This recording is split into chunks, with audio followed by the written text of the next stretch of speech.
Yo, what's up YouTube? It's your boy Damontae bringing you a banger. Don't forget to go follow on my Twitch, please. Here you will never miss out on daily payday content. The Yakuza DMR build. I am unable to pronounce any of the names for the cards, so I do sincerely apologize ahead of time. But the first card in the perk deck is if you have lower HP, you get faster armor recovery. Essentially, if your HP is under 25%, you gain upwards to a 20% passive armor regen increase. The second card in the deck, if you're at lower HP, you're offered a movement speed increase. So if your HP is under 25%, you can gain upwards to a 20% movement ability. The third card in the deck is if you have lower HP, you get a faster armor recovery. So if your HP is under 25%, you gain an additional 20% increase to the passive regen. The fourth card in the deck is if you have lower HP, you get a faster armor recovery. When your HP is under 25%, you gain an extra 20% increase to your already passive armor recovery, getting you to a total of a 60% passive regen if HP is lower. The fifth and final card of the deck is your Berserker effects will start at 50% HP rather than starting at 25% HP. This will give you an advantage in certain weapons to have a bigger Zerk than having to be at a lower HP value. This has to be one of my favorite ways to play Yakuza because I'm using a DMR that's able to just like one-shot every, cop on the map and including some specials. But you have to keep in mind, when you're using this setup, it is capable of killing the enemies faster than they can deal damage to you, and that's the way that you're really going to be surviving overall in this build. The way I use this build is from range. This will be the best way to survive, but when the cops come close to you, smack them with your melee weapon, and it'll normally kill them instantly. If you don't have Bloodthirst stacked up, this will still be in effect because once again you have Berserker effects being from 50%, not 20%.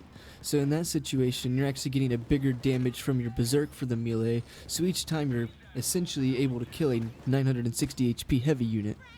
With your secondary weapon, you'll be dealing with shields, you'll even use it to just one-shot them. And you can also alternatively use that on a light unit because he's sharing the same HP pool. But when your DMR weapon runs out of ammo and it's needing to have a regen, your secondary weapon is very handy to pull that out to get ammo for the DMR regen. The 5.7 pistol also deals quite a bit of damage, so it's not like it's not going to be able to just whip out and start dealing with heavy units. There will be situations where you'll pull the 5.7 out and just spam it on a dozer, so you can use it for a lot of things. When using this build, it'll function like the Armorer perk deck, so making sure that you respect cover and use your 2-shot armor consistently, Yakuza will just never really die out in that situation. The Yakuza can regen armor the ICTB faster than taking damage during the Molotov burn in offline mode. So with this knowledge being presented, if you're not having armor suppression or something targeting you or something along these lines that's going to stop your armor regenning, you actually have insanely fast armor regen. Inside the setup here I use Frenzy Aced for 3-shot armor of 2 types of damage. So a light unit damage, and I take a heavy unit damage, and then another light unit damage. That's what Frenzy Aced is going to allow me to do.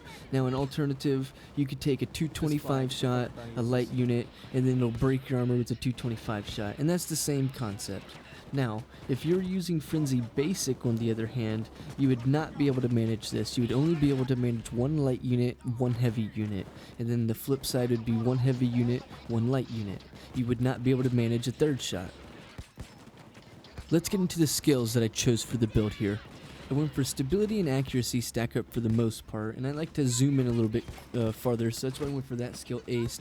Now on the alternative, inside this build I went for ammo efficiency because we're going for a lot of headshots, so it does come in handy. What's most important here is Iron Man aced for 2-shot armor, and then I also grabbed Scavenger just to pick up ammo quicker, and then I have the damage increase from Underdog. Here in Technician we grab the stability and accuracy stack ups, and then we go for lock and load just so I can run and shoot, and then we grab the 15 extra bullets. We do go for the sprint skills and the run and reload. We have optical illusions to keep us under the radar. We also have crits and high value target with the suppressor skills. Inside of the Fugitive here, what's most important is Frenzy Aced. Now you also want to grab Berserker Aced and possibly get yourself Bloodthirst and Pumping Iron. and we do finish it off with the pistol skills. Now let's get into the guns here. The gun that I'm using is the M308 rifle, but unfortunately there's not really many modifications that I can actually do to this weapon because I'm using the legendary skin. Now, anybody that's determined to use this gun, just build it to be accuracy and stability driven. Also keep in mind you can literally use any DMR. The 5.7 we have the tin treated barrel for the accuracy stack. Also let's keep in mind that the 5.7 is very important for the build. For the suppressor, we went for the Jungle Ninja for the accuracy and stability stack. We pair that up with an accuracy boost. Then we use the combined module for the stability increase. We do grab the extended magazine for more bullets in case, you just have to pop off a whole thing on a dozer. We go for the red dot sight for the accuracy increase to make the gun really accuracy driven. Here's just a few tips that I like to just keep in mind when I'm actually playing the build. A lot of people think that you have insane damage or you're just going to be able to just kill everything like instantaneously, but that's like the one thing that people always like overestimate inside Yakuza. They think that they're able to just like deal enough damage in a fast enough time frame that they're just going to kill what's in front of them every time, but unfortunately inside Yakuza that's not always the case. Yes, you do have the ability to just kill the enemies instantly and have the advantage like that, but you're pretty squishy overall inside the build. Like, you don't really have much working for you other than having low life and having damage and having speed and having armor regen from that aspect. Now, also having that low life and having the 2-shot armor can be very reliable inside Death Sentence, so it's not like you're being counted out. Positioning will be key overall inside the build, where you position yourself so that you can take targets out and you can take out like big damage individuals and you can produce big damage shots. And that's where this build will start to profit for any of the players using it. You must prioritize what targets you need to shoot before they hit you so that you can actually survive all damage values that are hitting you. You can be hell of aggressive in this build because armor regen is extremely fast and you have movement speed like none other inside the ICTB, so you can make plays that you may not even see any other armorer or even like sociopath players committing to these plays, because you can actually regen the armor 2-shot consistent in a time frame as long as your armor is not being suppressed or you're getting targeted or shot at.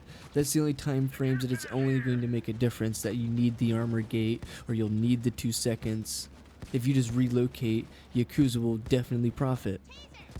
Thank you guys so much for watching the video. Please leave a like, subscribe, comment. I do try to answer everything that I can. If you guys are enjoying the weekly videos, please let me know. Couldn't hit him. Alright.